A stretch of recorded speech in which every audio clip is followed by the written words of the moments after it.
I'd just like to show you this aeroponic fail.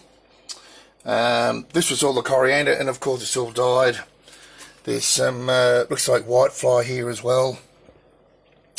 Now the reason for this, you can see all the roots under there.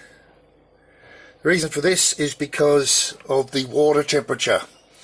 Now it's getting quite warm here. We've had half a dozen days around 28 to 31 degrees Celsius, and that's way too high temperature for the water in here. I don't have any way of cooling the water except for putting ice in it, and I've got limited space of ice. If I can show you, if I just take that lid off, excuse me, if I can get this stupid thing to work. There we go. So if I look, it's about 9 AM in the morning.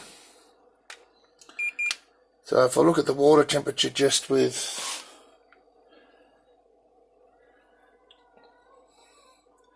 yeah, it's around 24, there we go, 24 and a bit degrees, 24.3 Celsius, and that's sort of, 25 is like the threshold.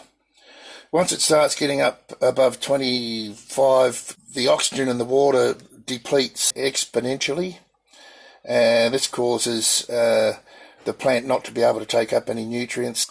So I'm going to call this one a fail, and after this lot here, I'm having the same problem with the dill here, and because the plants are weakened, I'm getting whitefly on them as well. And you can see here that the I'll probably be able to save these ones, but some of them are gone already.